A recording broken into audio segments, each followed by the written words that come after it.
En 1852, Ernest Renan publie Averroès et l'Averroïsme. Cette volumineuse thèse est le second volet d'un triptyque dont le premier volet est le De Philosophia Peripatetica apud Syros, paru la même année, où Renan explore la partie syriaque de ce que l'on appelle aujourd'hui, et appelait au Moyen-Âge, la translatio studii, c'est-à-dire le transfert des études d'Orient en Occident. Et le troisième et dernier volet est, beaucoup plus tard, la conférence sur l'islamisme et la science, publiée dans le Journal des débats le 30 mars 1883. Pourquoi l'auteur de l'histoire des origines du christianisme rédige-t-il une thèse sur Ibn Rushd, Averroès, philosophe, médecin de cour, cadi de la grande mosquée de Cordoue, mort à Marrakech en 1198 de l'ère chrétienne? Et qui plus est, pourquoi écrit-il une thèse sur l'avéroïsme qui, comme il l'a montré lui-même remarquablement, n'a guère existé que dans le monde latin et dans le monde hébraïque et pas dans le monde arabo-musulman? Pour tenter de répondre à cette question, qui a toutes les apparences d'une énigme, il faut considérer attentivement quelques dates et quelques faits. Soit donc l'année 1847. C'est celle de deux publications qui, jointes ensemble, seraient assez proches du noyau de la future thèse de doctorat.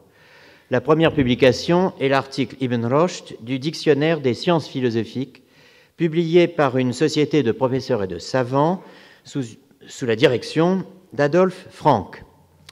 C'est l'œuvre de Salomon Munk qui le reprendra, cet article, sous une forme plus développée dans ses mélanges de philosophie juive et arabe en 1859.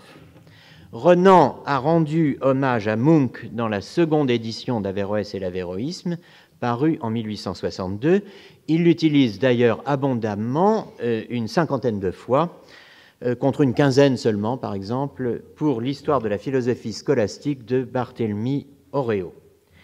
Le second document est le texte d'une conférence publiée en 1847 dans le tome 21 de l'histoire littéraire de la France par Victor Leclerc, sous le titre « Siget de Brabant, professeur aux écoles de la rue du Fouarre ». Les deux textes de Munk et de Leclerc n'ont pas du tout la même visée.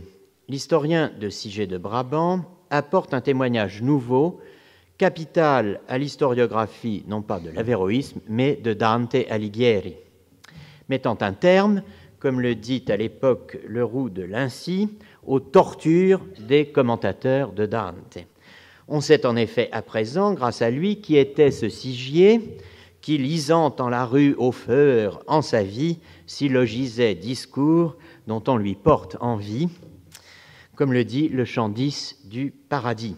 Et l'on a enfin accès à une description succincte, 5 lignes, mais instructive, de deux de ses œuvres authentiques, les Quaestiones de Anima Intellectiva et les Impossibilia. Renan connaît l'existence de ce dernier texte, les Impossibles, et le mentionne brièvement dans une note d'Averroès et l'Avéroïsme. Il ne va pas y voir davantage, c'est que la description des Impossibilia par Leclerc ne l'y incite guère. Triste jeu d'école, logique infernale, paradoxe. Leclerc et Renan, qui en 1862 signeront ensemble les deux volumes de l'histoire littéraire de la France au XIVe siècle, Leclerc rédigeant le discours sur l'état des lettres, Renan le discours sur l'état des beaux-arts, ont en commun de ne point trop aimer la logique scolastique. J'y reviendrai. Plus important est le lien qui, à travers Salomon Munk, rattache notre auteur au Dictionnaire des sciences philosophiques d'Adolphe Frank. Le projet du dictionnaire rejoint en partie les préoccupations de Renan qui, en 1848, rédige « L'avenir de la science ». Il faudrait pouvoir lire ici l'intégralité de la préface de la première édition du dictionnaire, publiée en 1844. On y trouverait un éloge de la raison et un diagnostic sur l'époque que Renan a peut-être médité et qu'il a en tout cas partagé. Il suffit de quelques lignes pour saisir la parenté.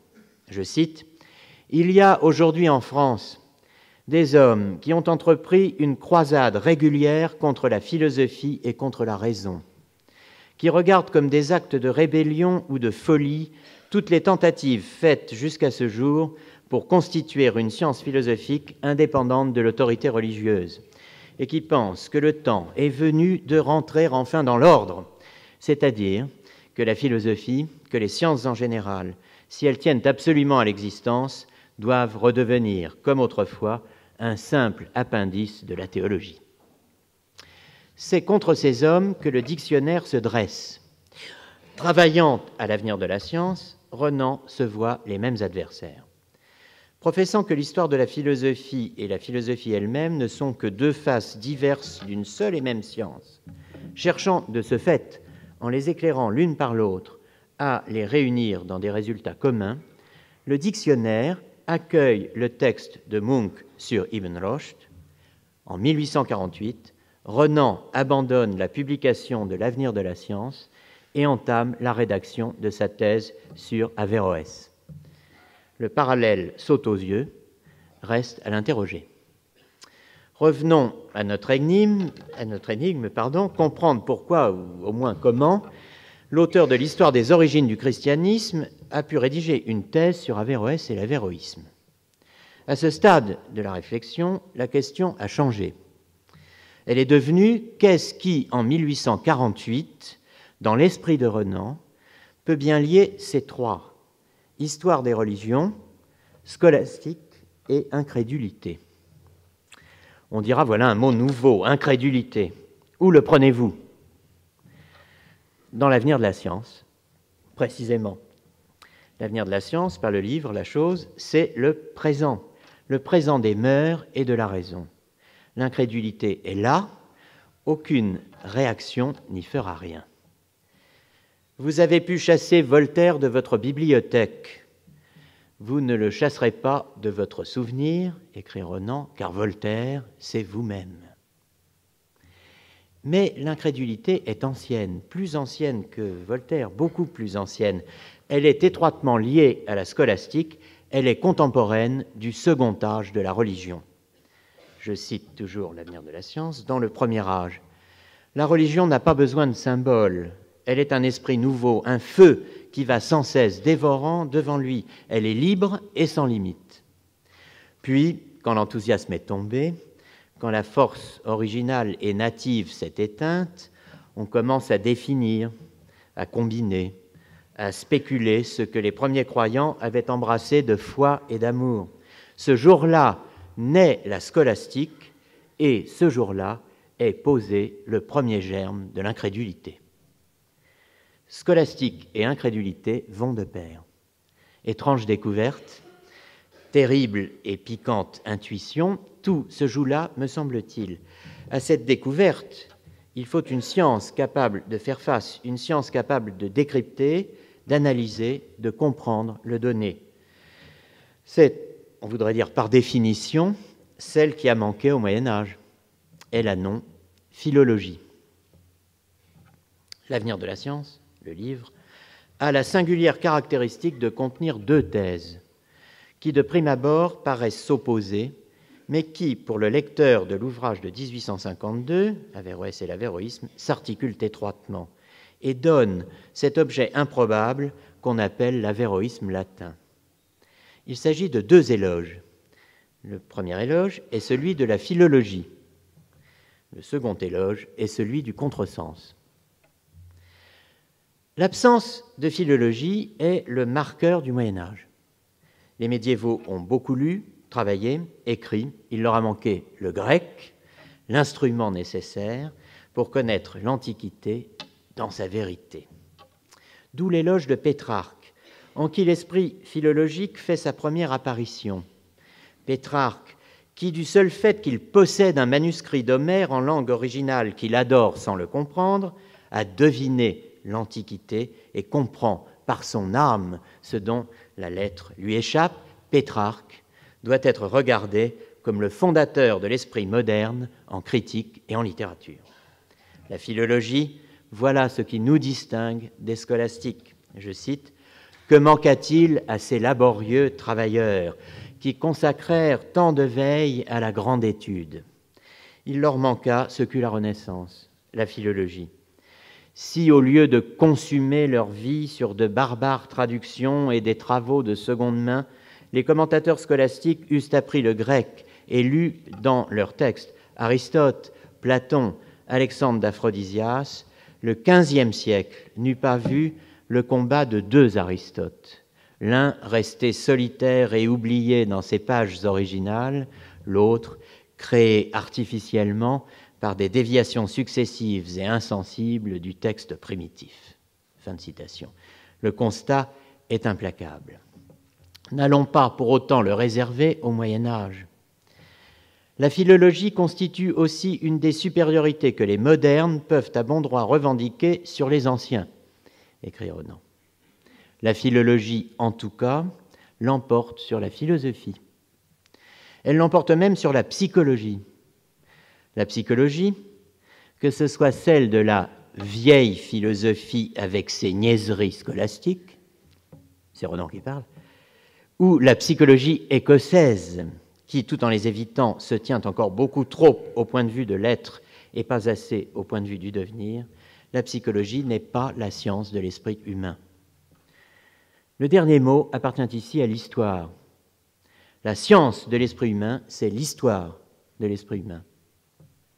Examiner ce que l'esprit humain était avant la culture philologique, ce qu'il est devenu depuis qu'il l'a subi, quel changement la connaissance critique de l'Antiquité a introduit dans la manière de voir des modernes, voilà la tâche de l'historien selon Renan. On ne s'étonne pas, dans ces conditions, de voir Renan reprendre mot à mot dans Averroès et l'Averroïsme un éloge du devenir primitivement rédigé pour l'avenir et la science.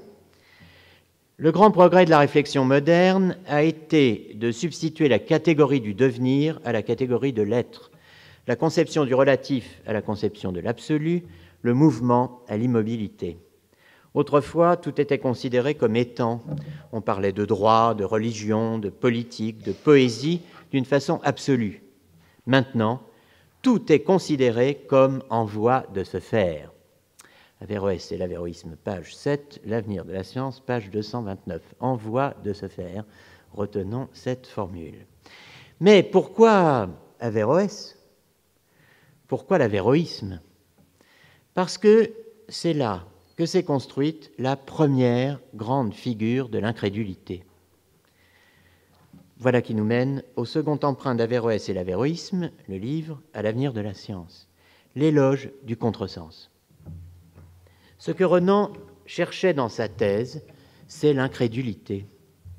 Il a cru la trouver chez Averroès, puis chez les averroïstes. Il ne l'y trouve pas, mais il la trouve ailleurs, comme un fantôme ou un fantasme brandi par leurs adversaires successifs et récupéré, parfois activement, comme une image au miroir, par les averroïstes eux-mêmes. Averroïsme et anti-averroïsme sont les deux faces d'une même médaille, les deux aspects, antagonistes et étroitement solidaires, que revêt à partir du XIIIe siècle un même phénomène déjà multiséculaire, la réception grecque, syriaque, arabe, juive et désormais latine d'Aristote. Voilà ce que découvre l'auteur du De Philosophia Peripatetica apud Syros. D'où la phrase célèbre qui ouvre la conclusion d'Averroès et l'Averroïsme. L'histoire de l'Averroïsme n'est à proprement parler que l'histoire d'un vaste contresens. Les ressorts de ce contresens nous en sont familiers et ils sont soigneusement et subtilement tendus par l'auteur. Je cite, « Interprète très libre de la doctrine péripatétique, Averroès se voit interpréter à son tour d'une façon plus libre encore. D'altération en altération, la philosophie du lycée se réduit à ceci. Négation du surnaturel, des miracles, des anges, des démons, de l'intervention divine, Explication des religions et des croyances morales par l'imposture. Certes, ni Aristote ni Averroès ne pensaient guère qu'à cela se réduirait un jour leur doctrine. Mais dans les hommes élevés à la dignité de symbole, il faut toujours distinguer la vie personnelle et la vie d'outre-tombe, ce qu'ils furent en réalité et ce que l'opinion en a fait. Fort bien, dira-t-on. Renan distingue l'Averroès authentique, celui qu'il appelle le Boès arabe, de l'Averroès de légende, celui que Pétrarque appelle le chien enragé. Certes, mais la conclusion qu'il tire de ces avatars, il l'avait déjà tout entière formulée dans L'Avenir de la science, en 1848. Seule différence, le corpus. Ici, les livres sacrés, là, Aristote et Ibn Rushd. L'Avenir de la science affirme « Telle est l'activité de l'intelligence humaine que c'est la forcer à délirer que de la renfermer dans un cercle trop étroit. La liberté de penser est imprescriptible. Si vous barrez à l'homme les vastes horizons, il s'en vengera par la subtilité. Si vous lui imposez un texte, il y échappera par le contresens. » Le thème du délire forcé n'est pas neuf. On le trouve largement esquissé dans le paragraphe 23 de Moisson, qui est un des premiers cahiers de jeunesse correspondant à l'année 1845. La stratégie du contresens, elle, est développée quasiment dans les mêmes termes dans L'Avenir de la science et dans Averroès et l'Averroïsme. Le contresens, aux époques d'autorité, est la revanche que prend l'esprit humain sur la chaîne qu'on lui impose. C'est la protestation contre le texte. Ce texte est infaillible, à la bonne heure, mais il est diversement interprétable. Et là recommence la diversité simulacre de liberté dont on se contente à défaut d'autres.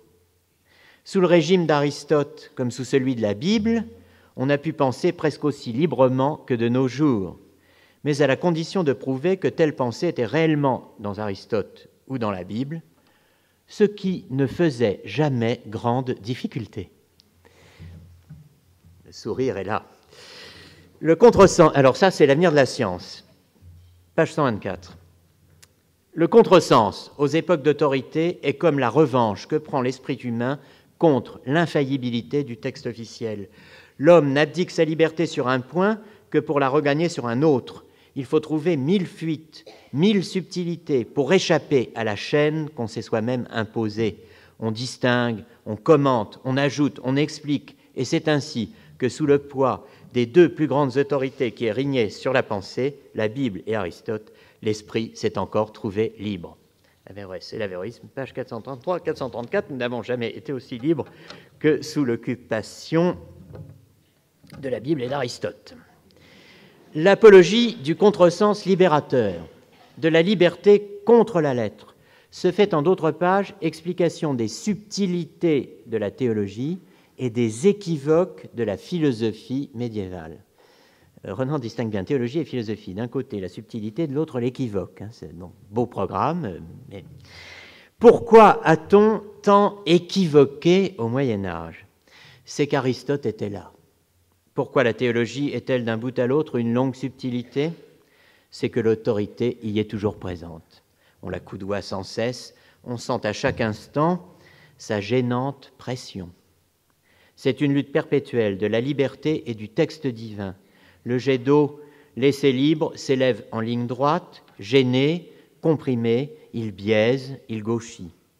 De même, l'esprit laissé libre s'exerce normalement, comprimé, il subtilise. Averroès et l'Averroïsme est un livre gigogne qui additionne ou emboîte plusieurs questionnaires et déploie en conséquence plusieurs schèmes narratifs.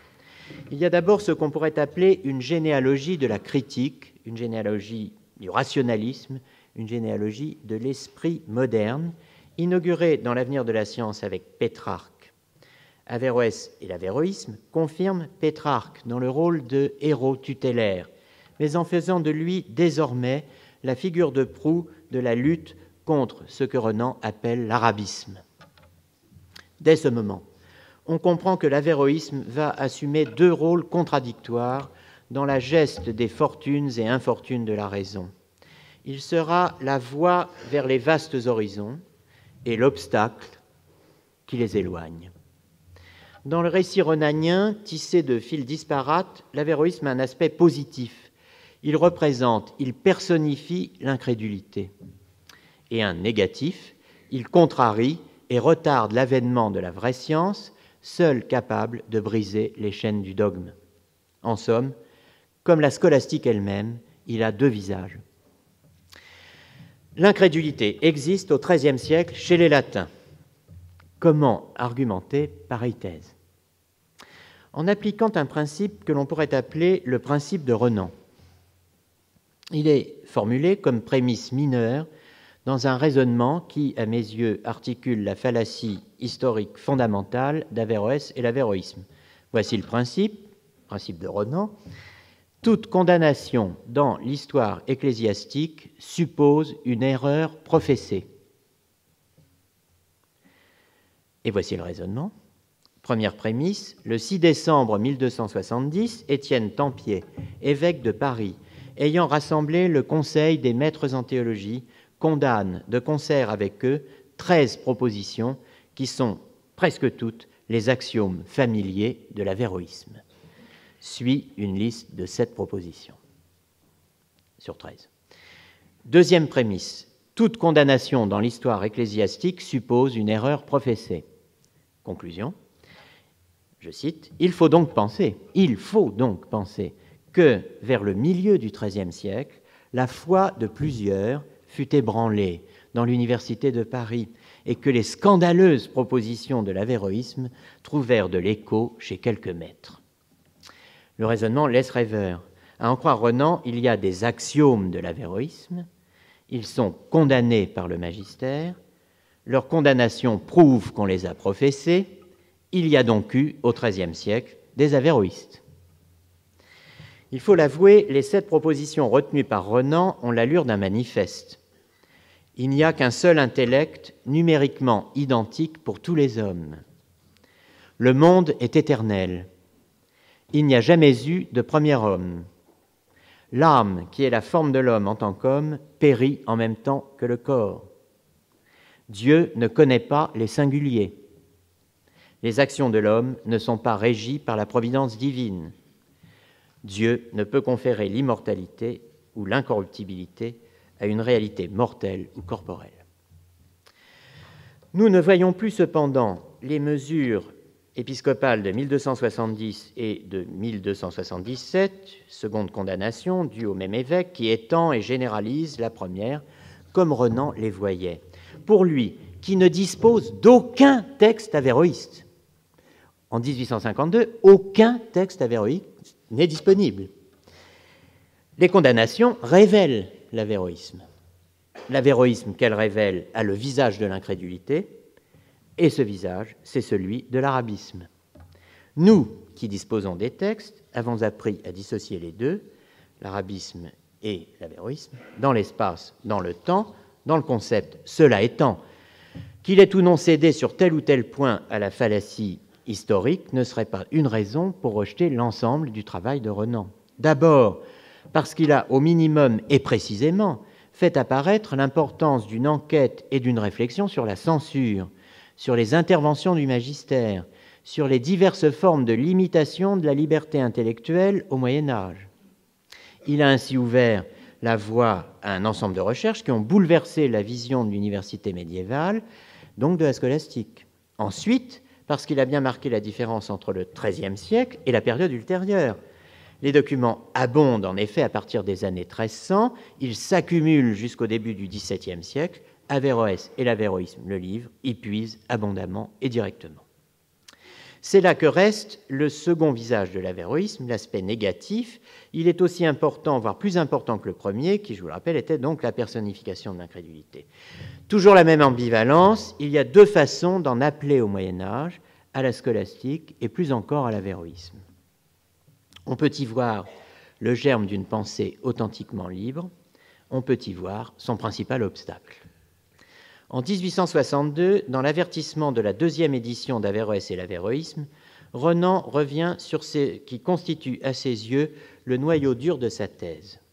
Répondant à Heinrich Ritter, il réaffirme qu'aucun grand parti dogmatique n'a présidé à la création de la philosophie arabe. Je cite, « Les Arabes ne firent qu'adopter l'ensemble de l'encyclopédie grecque telle que le monde entier l'avait acceptée vers le 7e et le 8e siècle. La science grecque jouait à cette époque chez les Syriens, les Nabatéens, les Araniens, les Perses sassanides, un rôle fort analogue à celui que la science européenne joue en Orient depuis un demi-siècle.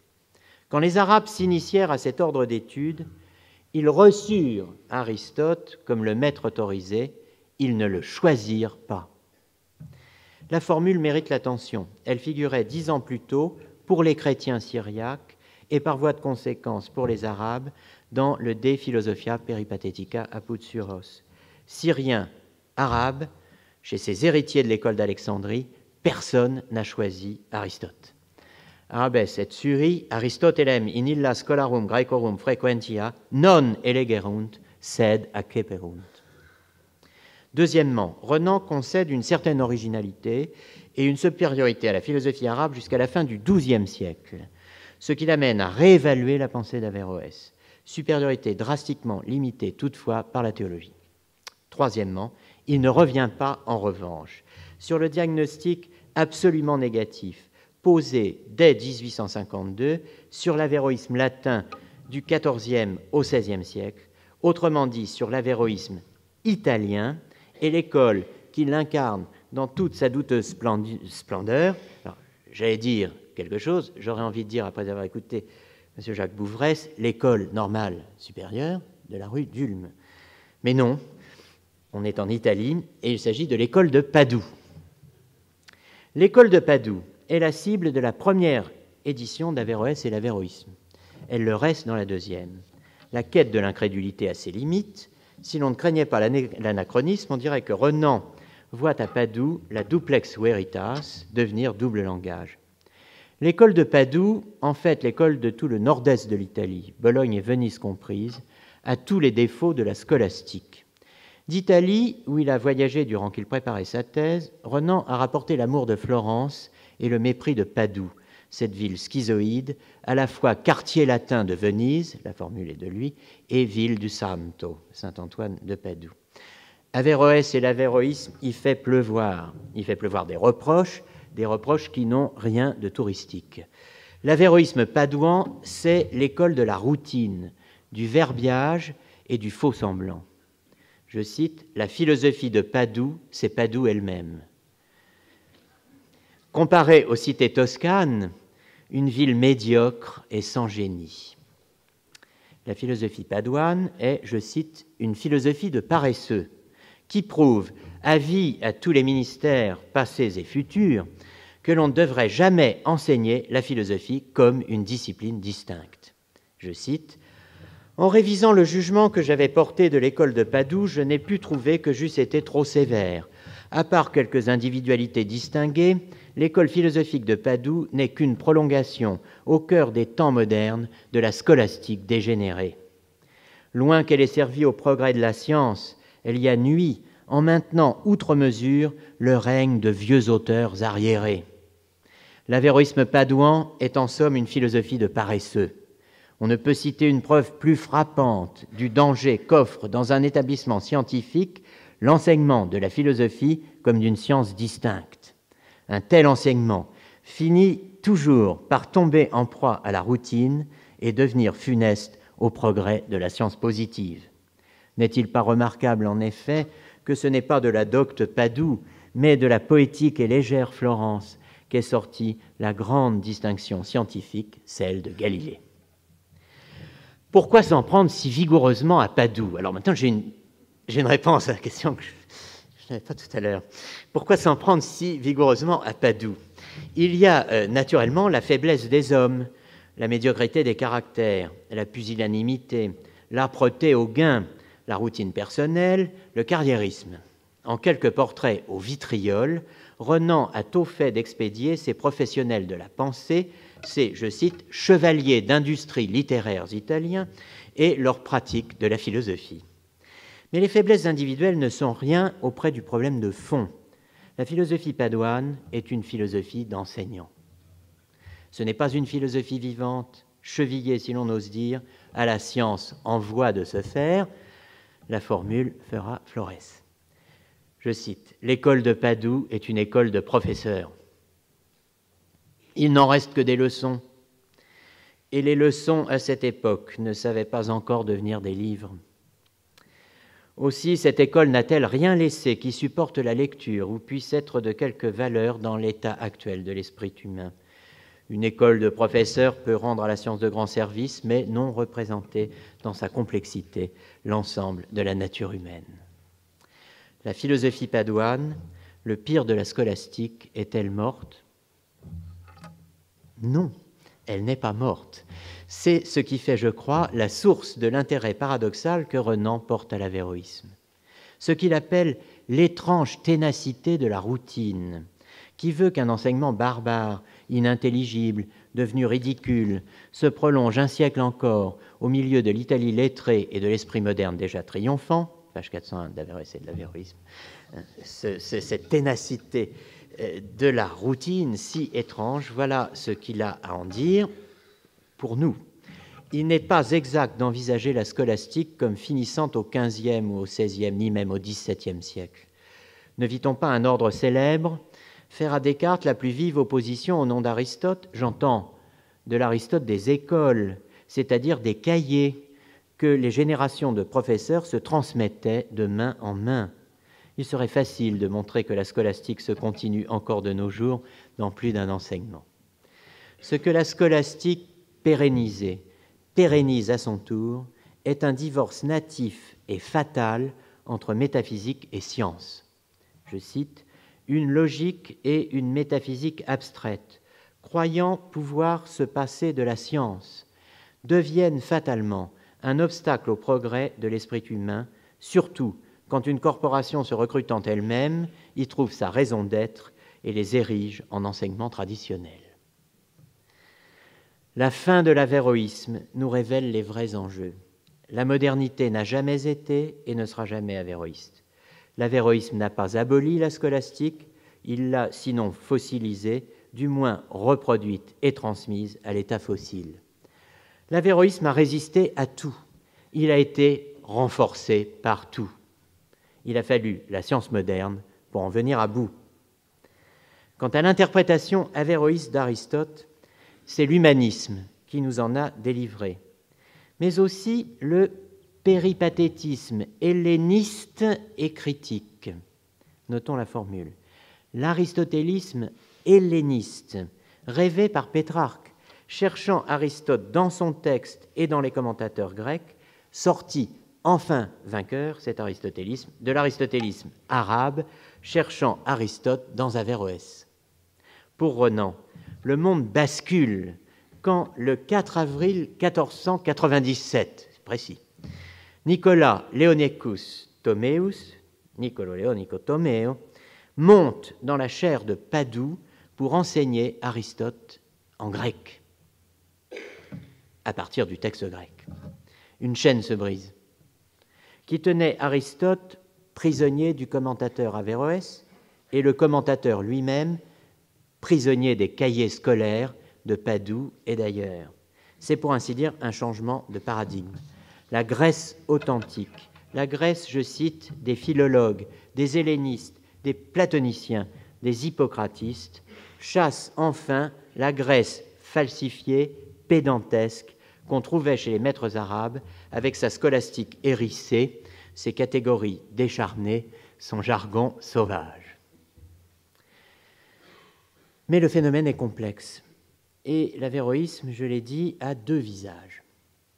Renan les contemple, ces deux visages, en superposition, en se penchant sur le mourant.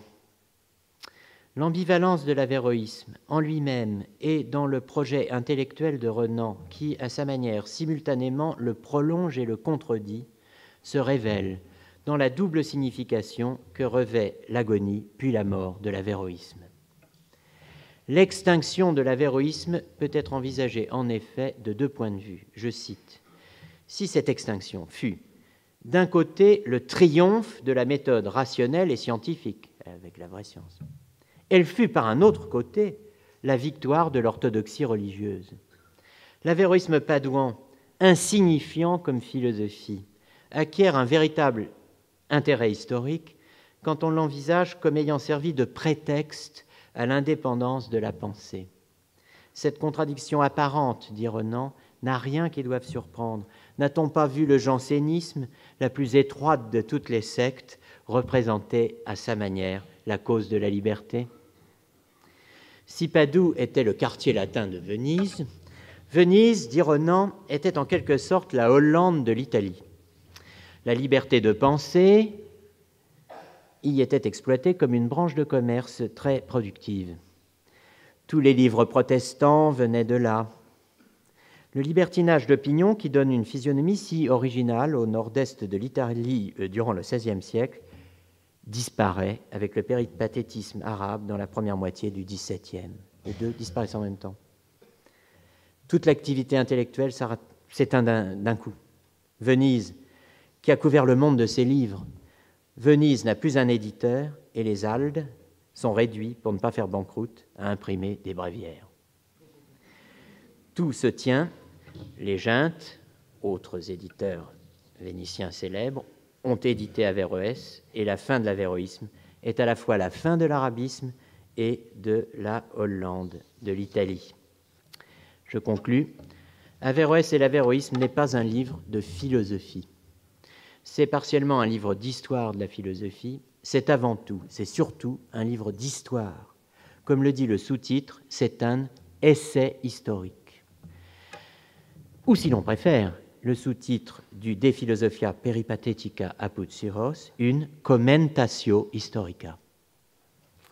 En témoigne la place accordée à l'analyse iconographique qui lui fait mettre en parallèle les textes de Gilles de Rome, de Raymond Lull, de Dunscott, de Nicolas Emmerich et les peintures d'Orcagna, de Traini, de Gaddi, et pour cela mener une véritable enquête sur les représentations d'Averroès dans la peinture italienne, essentiellement les écoles de Pise et de Florence et leur diffusion ultérieure.